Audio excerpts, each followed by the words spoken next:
Ration কাৰ্ডক লৈ বৃহৎ ঘোষণা মুখ্যমন্ত্ৰী ডক্টৰ হিমন্ত বিশ্ব শৰ্মাৰ। ৰেচন কাৰ্ড থাকিলে আপুনি কি সুবিধা লাভ কৰিব? ৰেচন কাৰ্ড থাকিলে লাভ কৰিব বিনামূলীয়াকৈ চাউল, দাইল আৰু চেনি। ৰেচন কাৰ্ড থাকিলেই পাব অৰুণোদয় ধন।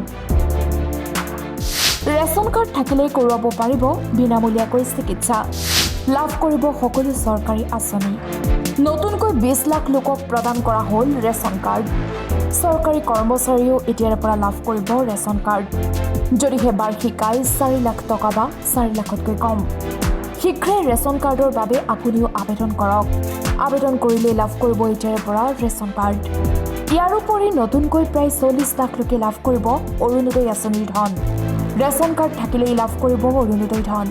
আজিৰে পৰা আৰম্ভ হৈছে যিহেতু অৰুণোদয় বাছনি সভা আৰু অৰুণোদয় আঁচনিৰ সুবিধা ল'বলৈ উপস্থিত থাকিব লাগিব আপুনি এই সভাত। অৰুণোদয় পুৰণা হিতাধিকাৰীৰ নাম কৰ্তন কৰা হ'ব।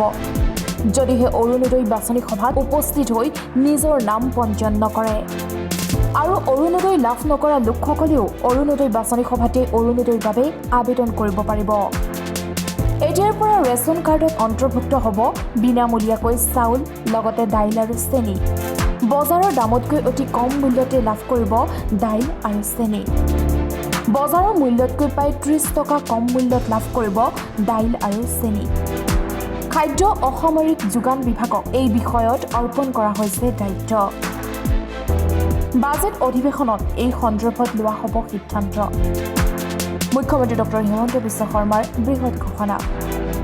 আমাৰ ৰেচন কাৰ্ডত আমি বিনামূলীয়াকৈ চাউল দিওঁ, কিন্তু ৰেচন কাৰ্ডৰ লগতে বিনামূলীয়াকৈ নহলেও বজাৰৰ পৰা কিছু কম দামত আমি দালি আৰু চেনিও দিব পাৰো নেকি, তাৰ বিষয়েও আমি চিন্তা চৰ্চা কৰি আছো। আমি ভাবিছো যে আমি যদি 4জনীয়া এটা পৰিয়ালক অন্তত 1 কেজি দালিও বজাৰতকৈ যদি 25-30 টকা কম দামত দিব পাৰো, বিনামূলীয়া চাউল আৰু কম দামৰ দালিৰে আমাৰ পৰিয়ালটো যথেষ্ট উপকৃত হ'ব পাৰে।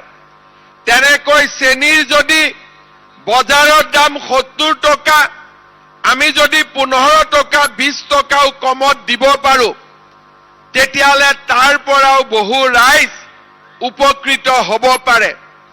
আজিলৈকে অসমত আমি তেনেকুৱা কৰা নাই।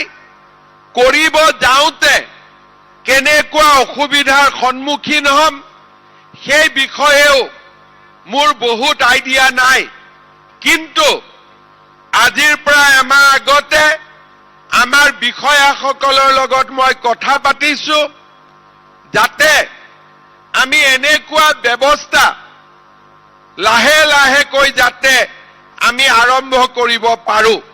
এই বিষয়ে ৰূপৰেখা প্ৰস্তুত কৰিবৰ বাবেও মই খাদ্য আৰু অসামৰিক যোগান বিভাগক ইতিমধ্যে দায়িত্ব দিছো আৰু মই আশা কৰিছো যে আমাৰ এই বছৰৰ বাজেটত এই বিষয়ে আমি কি কৰিব পাৰো তাৰ উল্লেখো আমি কৰিব পাৰিম। News desk report time 8।